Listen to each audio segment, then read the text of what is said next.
Vahagraphy, the art of battle and resilience. Film or digital, doesn't matter the tool. Vahagraphy style, We are recording. Recording.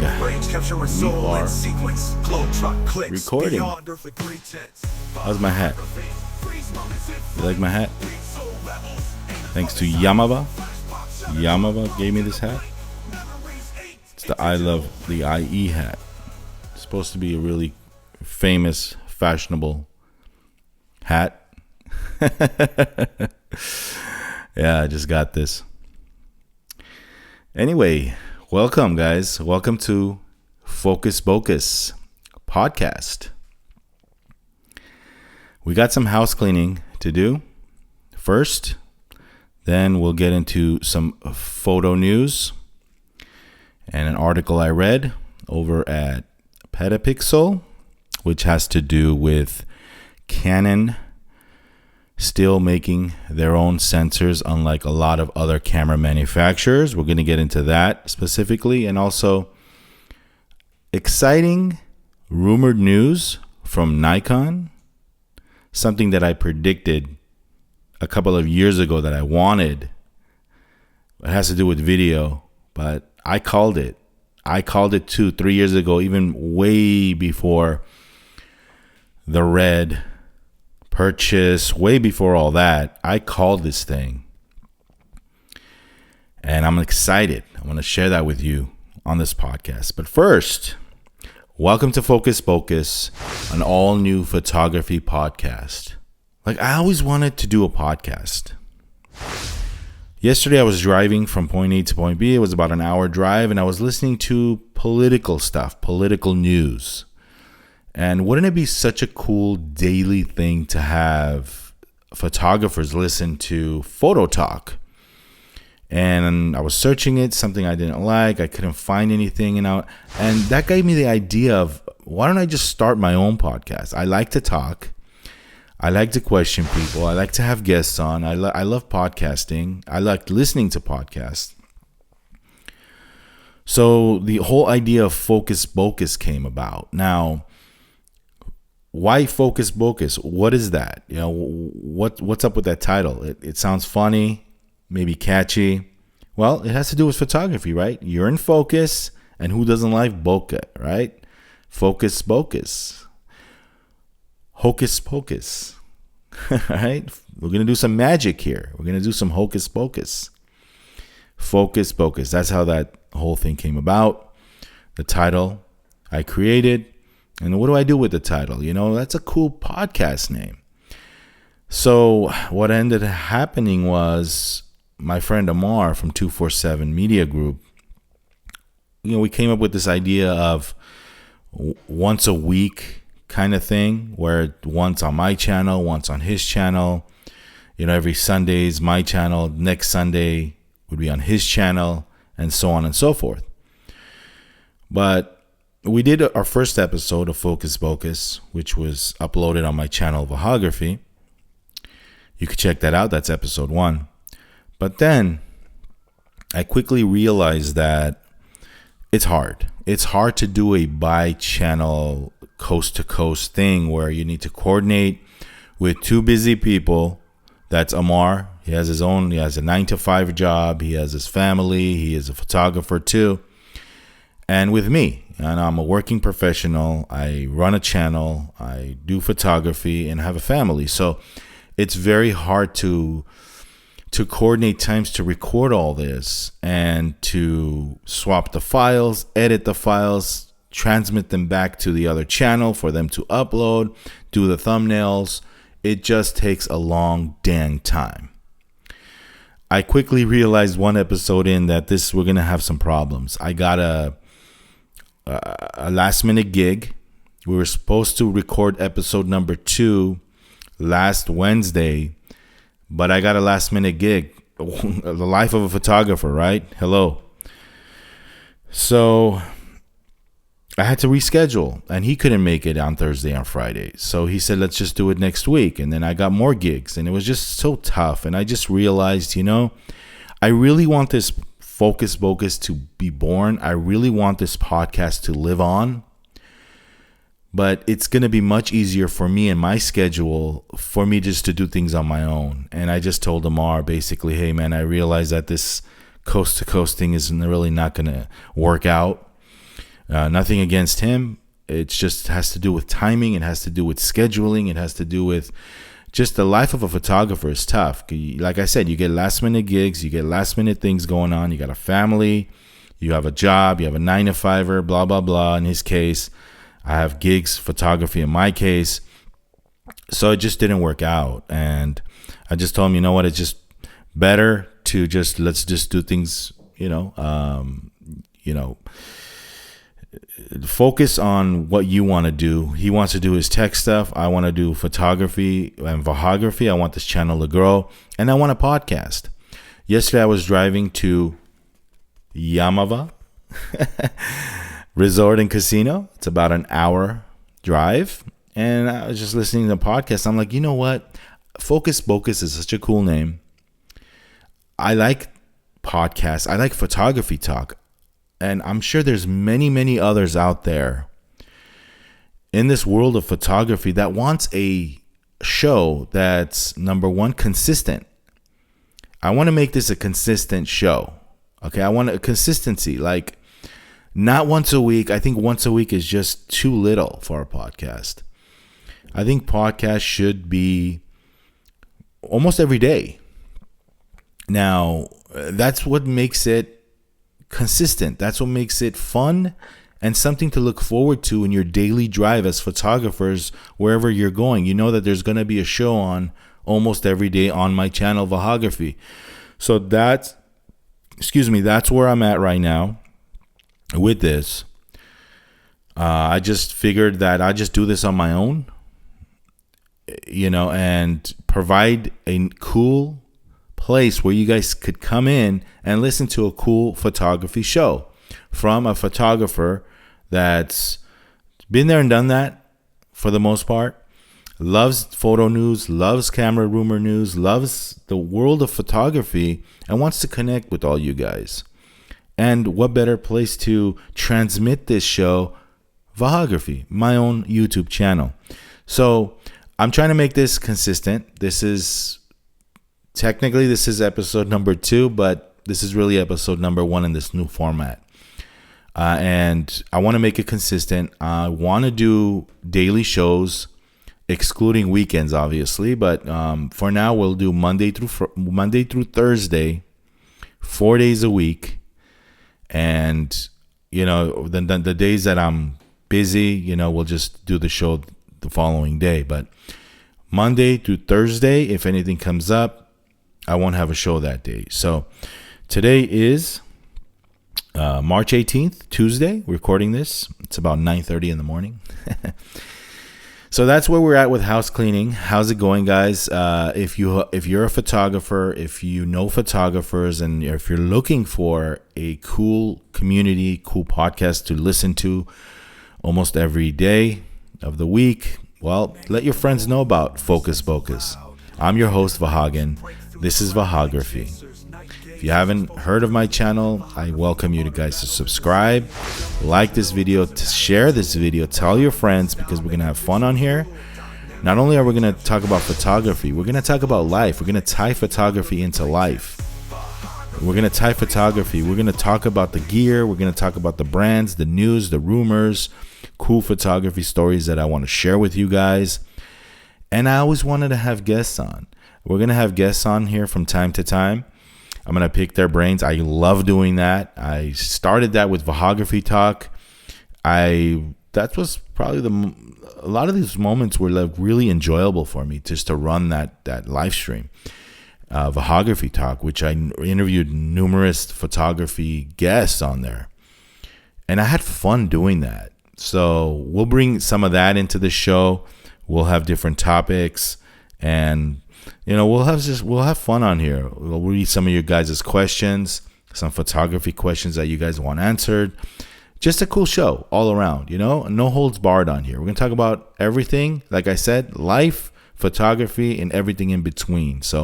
But it's a photo geared kind of show. So if you're a photographer, if you're into photography, and you might find this enjoyable. Let me know what you think in the comments below. Let me know of some cool ideas that you guys want to see, because this is the ground floor for this project, guys.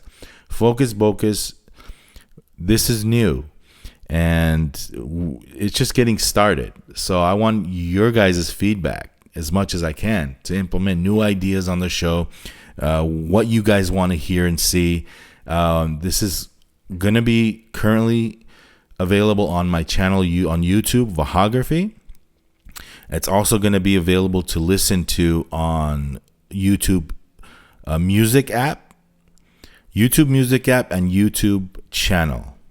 Okay, so for now, you can do audio streaming. You can do watching the video feed that I have here going on right now, because I'll be displaying some things that I'll be talking about from time to time. We'll have guests on here. We're gonna have fun on here. So the birth of Focus Bokehs. Again, guys, let me know your feedback in the comments. Let me know what you guys want from a photography podcast. I'm open to suggestions, whatever you guys want to tell me, whatever ideas you guys have. Let's grow this thing. Let's grow this thing.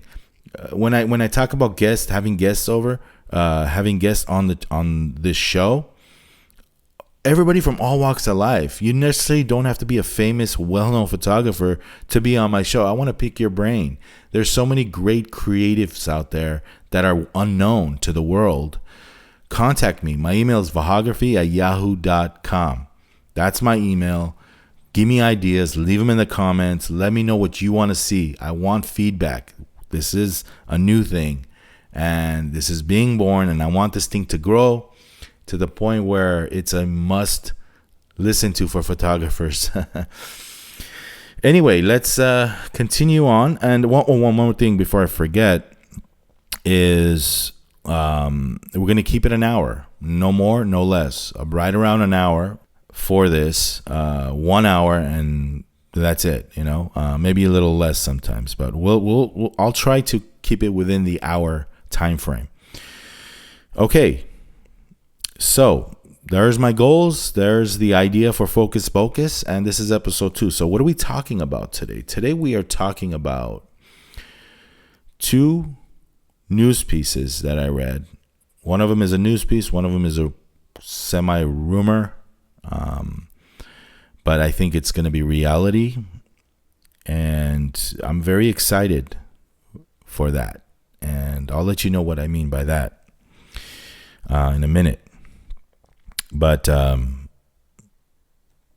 Canon, let's talk about Canon, because this was on Petapixel's news website today. So as you guys know, Canon makes their own sensors. Think of this as, I think that's such a great advantage, because think of this as you're stuck on the road, on traffic, right? You're on the 101, and you can't move forward unless traffic clears. You're stuck 10, 15 miles per hour. You can't get up to normal speed unless the traffic clears. You have to obey the rules, and you're beholden to the road, whatever the conditions are. But imagine you dictating the conditions of the road. Imagine you're in total control. You don't have to be put on a stranglehold from other manufacturers. You don't have to wait for them to okay the idea of a new sensor for you. You don't have to wait for them to make the sensor that you want. And you don't have to use old parts. Now, I can only guess at what's going on. I'm not no sensor technician. I'm not an expert on this, but I can only tell you common sense. And what common sense tells me is that, number one, it's hell of expensive to make a sensor, to make your own sensors. That's why a lot of these camera makers, they outsource their sensor, Sony semiconductors. Now, you can go back and forth on this thing where I've heard a lot of argument where Sony and Sony Semiconductors are separate entities, and that could be the case. But if Sony makes cameras and Sony owns the sensor making market for a lot of these cameras, who do you think they're going to give first dibs on anything? Of course Sony, right? It's in their best interest to do this. So why should I think that, well, it's really not that way? They don't play favorites. It's hard to believe, guys. That's a big advantage that Sony has. Same thing with Canon. Canon has a big advantage over everybody else because they make their own sensors. Like I said, again, it's expensive to make sensors. That's why a lot of these other camera makers hire others to make their own sensors. But I can put Sony in that same camp as Canon. I can fairly say that because it's the same company. Sony owns Sony Semiconductors. They make Sony cameras. So they technically have their own sensor department as well. I don't care what anybody says. That's my opinion. That's how I feel. How do you feel about this? Do you think Sony has advantages of owning Sony Semiconductors? Or do you think it doesn't really matter? Do you think Nikon has the same advantage as Sony or Leica or whatever than, Canon or whatnot? Let me know in the comments what you think. Because I really believe, like I said, that Sony has advantages of owning that company that makes these sensors. You can think otherwise. Just let me know in the comments. Now, the article in Petapixel, let me just bring it up really quickly and read it for you guys. We were talking about this last year, and this article, Canon commits to continuing in-house sensor development. Okay, they've always made their sensors. Image sensor research and development is notoriously costly, which is why so many manufacturers have opted to work with an existing sensor fabrication company like Sony Semiconductors. Rather than develop their own in-house, Canon has been one of the few exceptions, and according to its executives, that will remain the case. Now, like I said, I can pretty much put Sony in that same category as Canon, because come on, let's not kid ourselves here, right, guys? Let's not kid ourselves.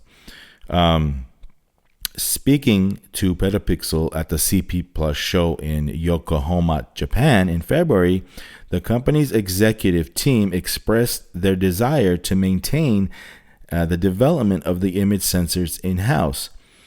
And you are right. The development of sensors require a lot of investment, but Canon is going to stick to that current direction, which is to continue to invest in our in-house sensor development for use on our cameras. Let's see what else it says here. We really want to maintain our in-house development strategy because it's essential to continue the differentiation that we have, for example, in providing the high-quality R1 cross-type AF capabilities. While Sony is the only manufacturer to release consumer camera equipped with a global shutter, Canon has many global shutter sensors in its industrial and scientific lines. The question then is if Canon is looking into bringing that technology into its interchangeable lens consumer cameras. What else does it say here? Yeah, I mean, like I said, guys, Nikon, there are Sony sensors in the new Nikon cameras. Now, I'm not sure. There's red. What about the red cameras? What about the red cameras? What kind of sensors are in those cameras, and are they produced by another company?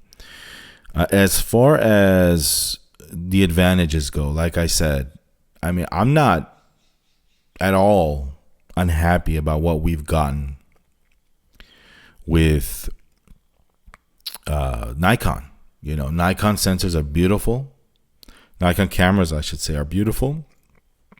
The cameras that I own and use are, for me, get the job done.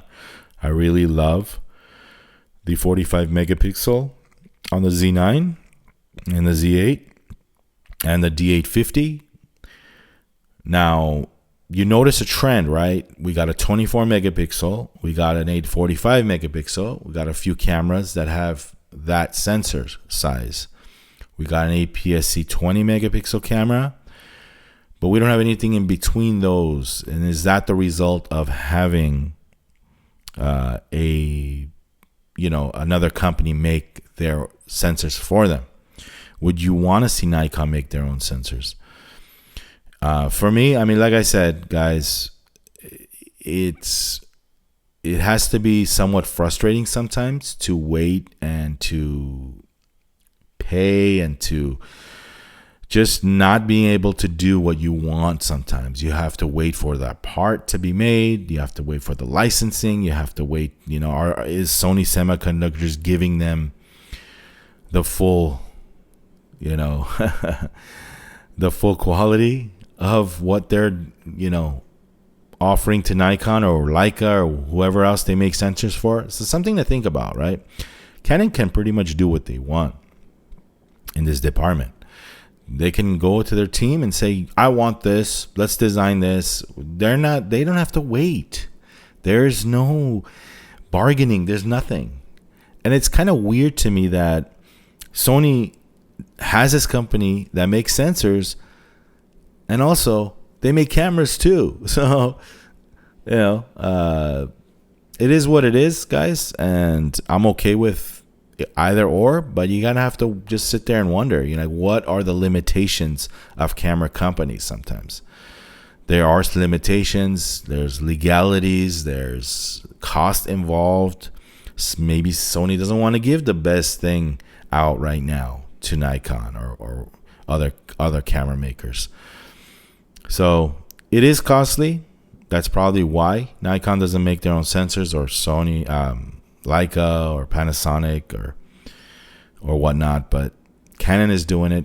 Also, Canon is a much bigger company, so it is what it is. So in a perfect world, everybody would make their own little sensor, and it would have differentialities from image.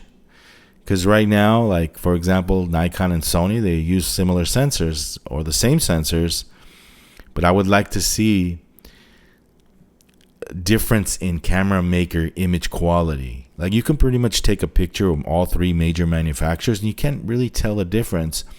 I can tell the difference, though, when somebody uses a Canon and they're shooting portraits. I'm a portrait shooter, so I pay attention to this. I pay attention. If you're a portrait shooter, what's the most important thing you look at in an image?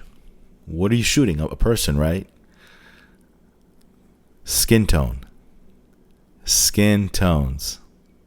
And Canon has nailed skin tones, I think, for forever. I mean, I've owned Canon cameras and their skin tones are just beautiful. They're just natural. Nikon has gotten better with this over time, and they pretty much got it down pat. But do you remember the days where you'd get this awful green tint from Nikon cameras? Sure, you could adjust the white balance, but still it was just not natural. Like, it was just not like the skin tones that I saw from my Canon cameras. We're just talking about skin tones now.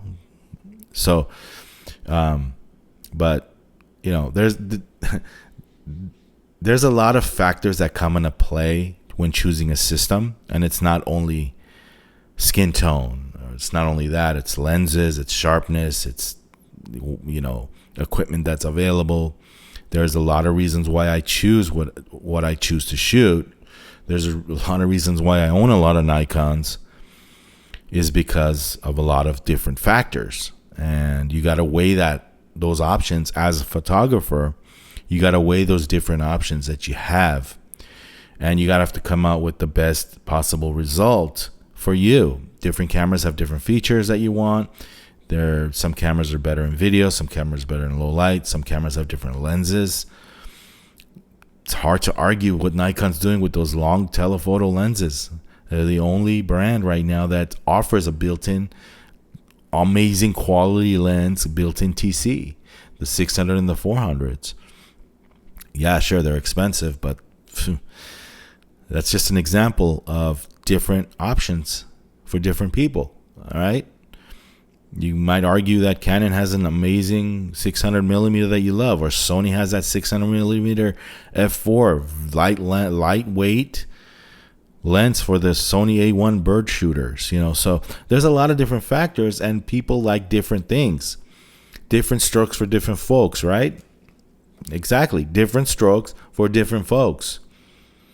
So you can't really, if it's great for you, it might not be great for me. So that's a great argument to make, because that's, when people use different manufacturers, when people use a camera brand that they pick, it suits them. Sure, I heard the argument that you're stuck on one brand because you're invested in the lenses. Yeah, that's true too.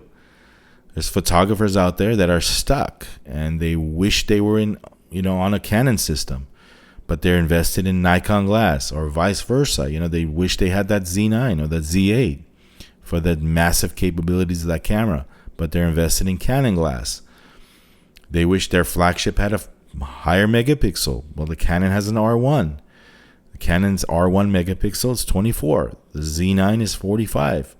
So yeah, there's photographers that wish they had more megapixel, but they're invested in Canon glass, and it's hard for them to migrate over, because of the money issue and selling it and all that stuff. They don't lose money. It's time to be smart, photographers. It's time to stop losing money on gear, because it's just a pain in the ass sometimes. I've lost so much money on gear that it's mind-boggling how much money I've lost over the years. We'll talk about that in a future episode. Buying and selling gear, changing systems. If you know anybody that's changed systems the most, and a photographer that just goes, changes systems like they change their underwear, to have them contact me. I'd love to interview that person. How much money have they lost over the years? I'd love to know. That's a great show. Yeah. So anyway, let's go over to my second topic of discussion today on episode number 2 of Focus Bokehs. All right, guys, if you've been with me for some time now, if you've been a subscriber and a follower of Vahagraphy, how many videos have I made of me sitting on this chair begging Nikon to make an FX3 style boxed video-centric camera? How many times have I sat here and begged them, we need the FX3 Nikon version? A lot. I've called this 3 years ago when I was harping on Nikon every day, make the FX3. Some people were laughing. Some people were saying, we don't need that camera right now. That's silly. Nikon is a photocentric cam. Well, guess what? I love when my predictions come true. Okay. I love it. Just go back to some of my videos. Well, I second that. I take that back because I might have deleted all those rumored videos from the past, but that's one more thing I'm going to stop doing, is deleting content from my channel. Like none of that. Whatever I put up, even the shorts, if you guys notice, I'm uploading a lot of shorts now too. Nothing's being deleted from now on. Nothing. So anyway. Okay. All right, so you want to talk about an FX3 style camera, huh, Nikon? You want to talk about that, huh? Now, okay, to Nikon's credit, this is a rumor. This is not 100%. But this is one step closer to reality, guys, because it's on Nikon rumors as of today. The title states, a new Nikon Z video-oriented camera is rumored to be announced later this year, similar to the, you guessed it, the Sony FX3. I love it. I love it, guys. I just love it. Okay, so I have been reporting for a while that Nikon will release a new video-oriented Z mount camera. Well, guess what? And I think who's writing here? Is this Peter writing? I have been reporting this for a while. Well, guess what, Peter from Nikon Rumors? I've been reporting it way before you. But kudos on you for putting this on your Nikon Rumors. Nikon will release a new video-oriented Z mount camera with some red tech inside, not a new red camera with Z mount. We already have that, he says. I have some new information on those rumors, he says. The new model will be based on the Nikon Z6III. By the way, amazing camera. But he goes on to say the camera body will have a video-oriented design. Are you ready for this? Here it is. Something similar to the Nikon FX3. Oh, really now? Full frame goodness. Boxed. Video centric. I love it when plans come together. I hope this is true though, guys. I really hope this is true. The official announcement is expected later this year, most likely in the third or fourth quarter. I do not know what the new line will be called. The Nikon ZV or Z6IV or Z6V or maybe. Hey, Peter, how about the Nikon ZC? How about that? That's an idea that I gave Nikon. How about that, Peter? No, ZV. No, ZC. I think ZC sounds great. The Nikon ZC. Amazing. You know? And a ZCF for the crop sensor version. But anyway, Nikon plans to incorporate red video tech in the cameras in order to expand market share.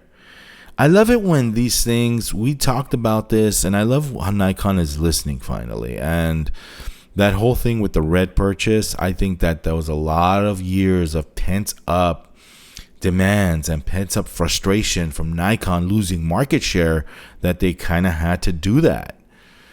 They saw a company that they saw that maybe this is possible because they were in the lawsuit, you know, with their raw software or their raw codecs, and they were in the court being sued, and they were like, well, let's turn this around. How can we turn this around? Well, let's throw money to the problem and see if it goes away. Not only did they do that, because hey, Nikon is such a big company. Nikon is bigger, way bigger than Red was, right? Let's just throw money at it and see if it goes away. But we'll go one step further and we'll just buy the damn company outright so we could own the whole damn thing. And they did that. Proud of that. I'm proud of them. I don't feel bad for Red. I mean, Red's CEO is probably, you know, at the beach right now, you know, like with millions of dollars, and he's sitting there in Newport, you know, just soaking in the sun with some Mai Tais and just collecting that paycheck. And, you know, wow, I don't know the exact sum of dollars that the Red was sold for, but I'm guessing that it worked out for Mr. What was his name? I forgot. The CEO of the Red. I forget his name, but so yeah, this is great news, guys. I've always wanted this camera for video shooters. Why did I want this camera? Well, I do content.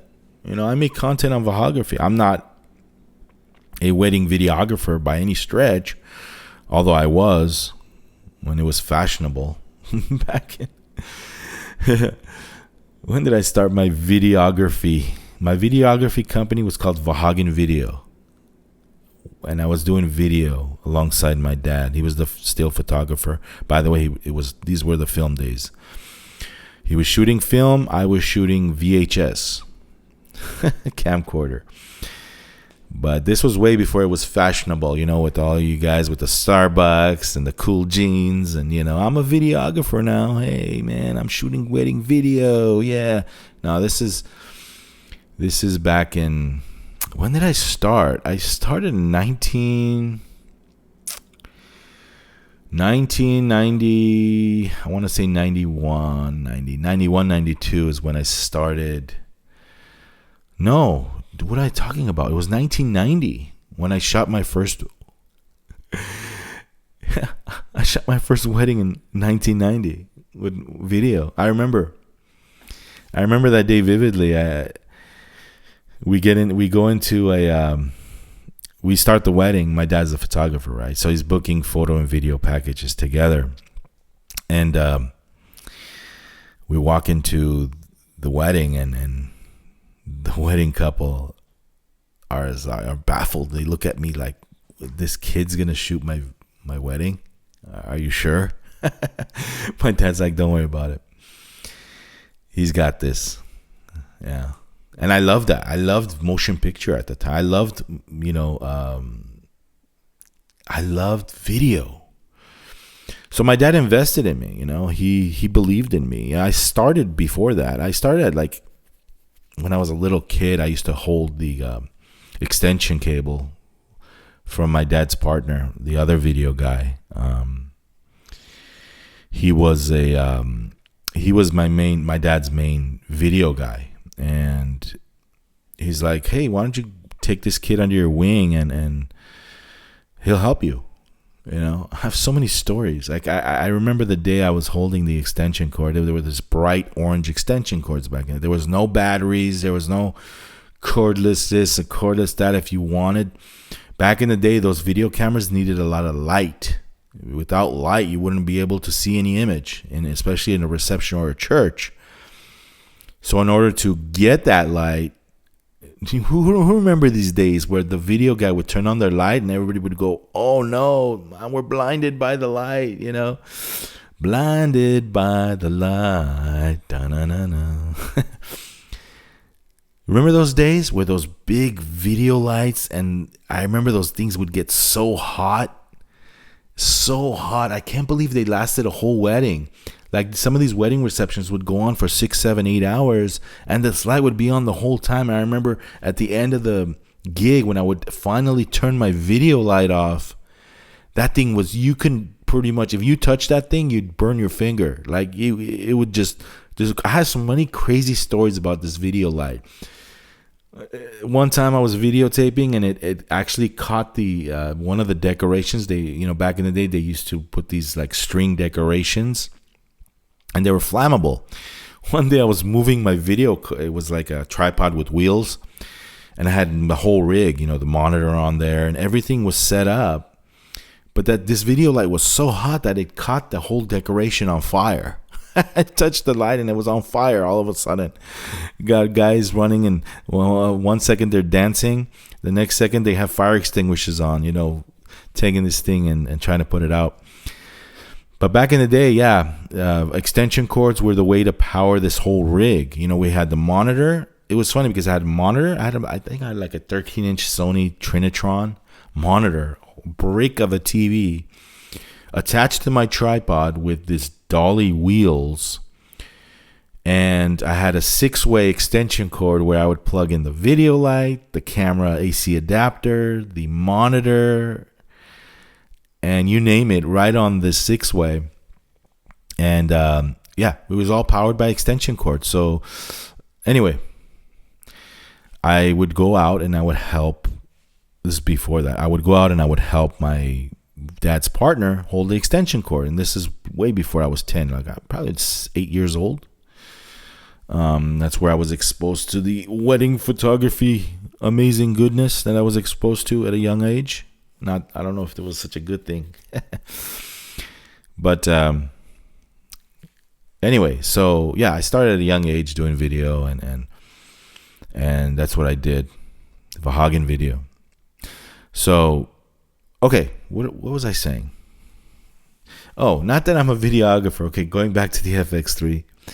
Not that I'm a videographer or anything, but I like video. I do it for content creation now. And I did video in the past, so I care about this topic. I care about videographers having the Nikon option. Why do I care about this? Because, you know, when you go out and when you shoot a wedding, and I'm with my Nikon cameras, and I got the Z9, and I got the Z6s, and I got the D's whatevers, and what do the videographers shoot with these days? They either have Sonys or Canons. I see more Sonys than Canons, but I digress. But I want to have videographers using Nikons too.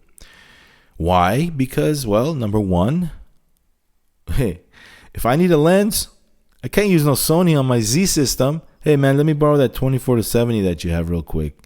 You know, it's an advantage, you know, and when I see Sony shooters work together, when I see Sony photographers and Sony videographers work together, they just swap lenses, you know, it's fast. And I don't have that convenience because I'm using a Nikon Z mount and they're using Sony E mount or Canon RF mount or whatever. So I want to have that balance. I want to see some videographers. I'm talking about true videographers that just do wedding video, just do event video. Use Nikon cameras. Why not? I'm not saying exclusively Nikon, all Nikon. No. But I want to see a balance there. Number one, that's good for photographers. They have their lens, you know, option if they need some help, if they need something, you know, that quick, get that shot. I don't have that 14 millimeter on. Give me that lens. Number two, it's good for Nikon because market share increases. They make more money. They develop. Their development increase. Their budget increases. They make better equipment for us Nikon shooters. So it's a win-win for everybody. You know, there's enough pie out there for everybody to eat, right? So there's a lot of talk. Nikon has, you know, only 13% market or 15% market share, and Canon is this big behemoth of a company, and it's Canon and Sony, and Nikon is small. It's if they were tied at first place, you know, 30-30-30, or let's say 25-25-25, and the rest Panasonic and the smaller companies, you know, there's enough money for everybody to make money. So I think that's to be more competitive out there, it'd be fun. You know, it'd be so much better for photographers. So many more options. That being said, I think I need some water. I've been speaking for like 40 minutes straight. Oh, sorry. That being said, the more options, the better. But no, what I was really going to say is Nikon is doing good things. I'm real proud of this company. I mean, I'm real proud of what they've been able to achieve. And in some cases, they are doing things. They're putting out products where it's revolutionary products. There's no camera like a Z9 right now. When I say no camera like the Z9, a high megapixel unibody pro camera that does amazing video too, and all these video features. What camera is out there like a Z9? No camera. What lens is out there like that 600 millimeter f4 with the built-in teleconverter, that $16,000 beast? No lens, right? It's in an island by itself. When I shoot Nikon video, and I shoot Nikon video a lot, I mean, for my channel, that is. But when I do it, the darn camera does such a good job with focus. Sure, it might not have all the technical specifications of a true video camera. I'm talking like if you're using like a Nikon Z6 or Z6II or Z6III, and you're using one of those cameras, and it's a great camera, but it's not technically, like, it's not designed like a real FX3 or designed like one of those video cameras that you see from Canon, the C100, C200 line of cameras, the true cinema line of cameras. But for what it is, or for what it does, especially like my original Nikon Z6 from 2018, the launch mirrorless camera that Nikon put out, made in Japan. Even that camera, when you set it on I set it on small area AF. You know, if it's a talking head video, right? And if I'm centered on the screen, I put the small area AF box right in the middle, one above the center. The camera knows that I'm talking, and it just does a really good job. There's no focus jitter. There's nothing like that going on. There's nothing like that going on. And you just have to give them props to what have they accomplished. Not only that, all these lenses they've put out, all these cameras they put out, and there's so much more room for improvement. There's a list of things that I don't like that Nikon does sometimes. Their choice of new cameras coming out, sometimes it just baffles me. But what I see and what's out there now, I think that I give the company a solid A. And I mean that, and I'm not just saying that because, I use the brand. I'm not just saying that because I use the brand. But now with this rumor coming out, now that people are talking about an FX3 type camera, is all I can ask for. Because when I was talking about it, it was crickets. People would laugh, say, "What are you talking about? We don't need an FX3 style box video-centric camera." No, well, I guess someone's talking about it. The Nikon Rumors dude is talking about it. And it's cool. It's really, really cool. And if it comes true, then we're in for a treat with what Nikon's doing. Some other news. Nikon Z5II. Everybody that I talk to that has the Z5, they love that camera. Now, me buying two Z6s when at launch, I really didn't feel the need to purchase a Z5. But everybody that I talk to, they love the Z5. And now they want the new tech in that entry-level full-frame option. We got new autofocus. We're going to get new processor. I mean, probably the same processor as all the other new cameras. Probably amazing video features. All under $1,000. Are they going to raise the price on us? Are they going to change the ergonomics of the camera? Is it going to have new features? Something cool for under $1,000? Full frame?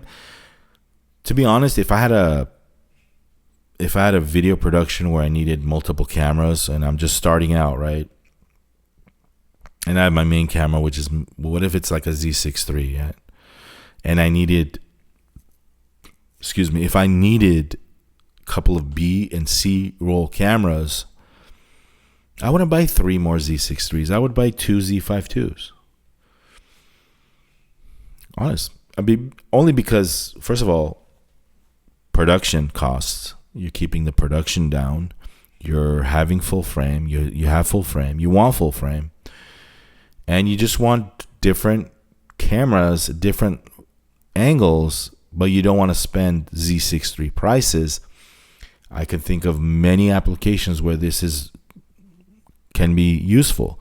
A podcast production where they have 3 or 4 cameras all around a table where 3 or 4 people are talking. Well, guess what? Now we can buy a camera that's under $1,000 that has a new follow focus. Yeah, I mean, you already have the Z glass. And a round of applause. A round of applause to Nikon because they're doing such a great job with Z lenses that it's not even funny anymore. I mean, sharpness, bokeh, color, focus speed, focus transition, no haunting, no jitters, no weird stuff that we would get from using DSLR video back in the day. I remember using my what was it? My D3 for video and my D4 for video. I mean, the picture was great, but when it comes to autofocus, we all know the story. So, but yeah, Nikon wants to play hard with video. Nikon wants to compete with video, and more power to them. The more options that we have as photographers, the better we are, guys. Who knows? Might buy a Canon on the side. I love what the R1 stands for. I love that camera. I'm in love with that camera. I've used it one time for about an hour. And let me tell you something. Wow. I like where we're going with this new camera, the technology. I like where we're going. I mean, things are just getting so ridiculously fast, so ridiculously great, so ridiculously accurate. Especially with autofocus. I mean, the thing that R1 can do is, if you're a sports photographer and 24 megapixel is your sweet spot out of the camera, yeah, I know that camera does pixel shift, and you can do all the kinds of crazy things with the megapixels. Sure, I'm just talking about 24 megapixels straight out of my damn camera. That camera is just ridiculously amazing. I'm in love with unibody cameras, guys. Look at the cameras that I own. I almost have all the D professional bodies, excluding the D6, which I'm holding out because that's the last of the Mohicans, I like to call it. It's the last of the unibody DSLRs. And if you don't know, I'm in love with my DSLRs, but that's the last one. And I'm just trying to price a brand new in the box or very little light use D6 at a good price. I'm holding off a little bit, but I don't want to spend $5,000. I don't want to spend $4,000, but I will spend. I'm dreaming, right, guys? But hey, money's not unlimited, But I will spend $2,500, maybe $3,000 if it's in great condition, just to keep and to hold and to keep forever. But that's the only camera I don't own. I don't own the D1 series, but I do own the D2H. I own the D3X. I own the D4 and the D5. Now the D6 would be a great add to my collection there. So yeah, if you know anything about me and DSLR, I'm a big lover of DSLR use. But at the same time, I do use my Z mount cameras too.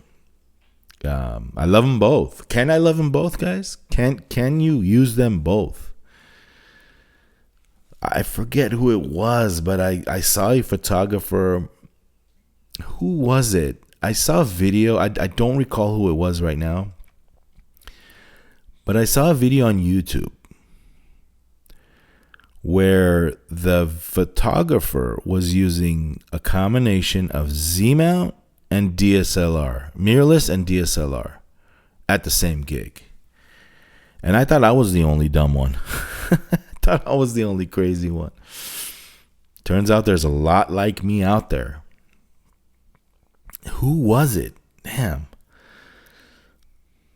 I can't recall right now, but when I watched that video, I was like, that's cool, man. Yeah, he's using a DSLR and mirrorless.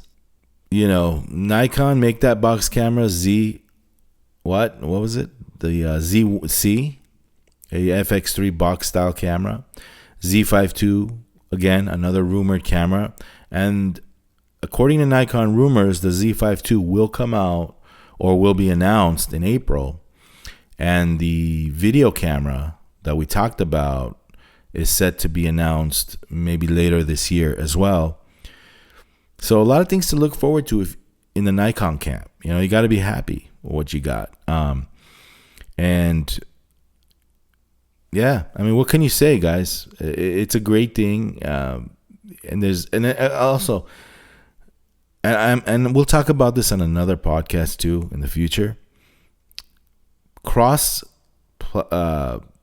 Photographers that use multiple systems. That's a great topic of discussion, because I see nothing wrong with that. If you can afford to have a love affair on the side with another camera brand, I've done this a lot in the past where I've had a Canon and using my Nikons. I've had a Leica but using my Nikons. So there's a lot that goes into that. Number one, it's of course money. It takes a lot of money to buy, for example, a Z9 and an R1, and having great glass on both systems. If money was unlimited, right, guys? The things you can do if money was unlimited. If I hit that lotto, man, I'd be buying B&H. I'd have a museum. Because I love cameras. I mean, the old, the new, the video cameras, the cinema style cameras. Man, the lighting. Like, even if you get into lighting, like lighting is so key. Lighting is like so key to production value. Some guys think it's the camera and the lens. Yeah, a lot of it has to do with that, but a lot of it, the majority, has to do with how you light, because that's where the Focus Bokehs happens. You know, right, guys? The hocus pocus, the Focus Bokehs, the magic. That's where it happens. It's all lighting. Get good with lighting, guys. Get good with lighting, and you can pretty much do your magic anywhere, anyway, with anybody. You can separate your portfolio if you got the camera lighting down or the video lighting down. It's such an art form. It's such a science. Like, lighting is a science. Natural light, artificial light, ambient light, bouncing light, reflection. So many lighting sources that you can get good at. Then there's some tips and tricks I can give you guys to light your subjects. There's a whole podcast we can do on that. Anyway, I think that's pretty much sums it up for episode number 2 of Focus Bokehs. Again, if you like what I'm doing here, and if you want the show to grow, and if you want to help me out, guys, just, like this podcast. If you haven't subscribed to this channel, go ahead and subscribe to Vahagraphy. Leave a comment, and because engagement is important, man. If I see a lot of engagement, it means that people like what I do here, and they want more. If I don't see a lot of engagement, I'm just spinning my wheels. And I know it takes time for something to grow. I've done a lot where I just put a lot, I threw a lot of things on the wall and see what stuck. But at the same time, you got to like what you're doing. I love this kind of thing. I love this kind of thing, especially if we got some guests over and we can pick their brains and we can have fun with the conversation and just have a good time with it all, So like, comment, subscribe. Hey, if you want to contribute even further, think about maybe joining Vahagraphy, which is like buying me a cup of coffee every month, or send me a super thanks down there, like a cup of coffee. That's fine too. I appreciate all you guys' love and support out there. I'll end this podcast with something cool. I got an email yesterday from a viewer. I'll end this podcast with something cool, and I hope this viewer. I'll reply to this viewer and tell him to watch the end of the podcast, because I want him to know that I read it and I appreciate his lovely comment. And this is what it's all about for me, guys. This is why I do what I do. And I'll end episode number 2 with this. I won't mention the name. I'll just say Riyadh. I'll just mention his first name. Riyadh. Title, emailed me. His subject was loving your rock and roll photography content. He says, Dear Vahagan, I recently discovered your YouTube channel. And by the way, I got this email last night. I recently discovered your YouTube channel, Vahagraphy, and I'm hooked. As someone who enjoys both photography and rock and roll, I really appreciate how you blend these passions into your videos. Your tips, techniques, and insights, backed by nearly 3 decades of experience, are both inspiring and fun to watch. Thanks for creating such an awesome space for creatives like me. I'd love to stay updated on your latest videos or any exciting plans you have for the channel. Keep rocking it. Best regards, Riyadh. When I read this, I was like, okay, I guess somebody does appreciate what I do here. Because sometimes, the numbers don't add up, and you look at, the numbers are kind of low, and you think to yourself, are you just, are you the only one that, approves your message?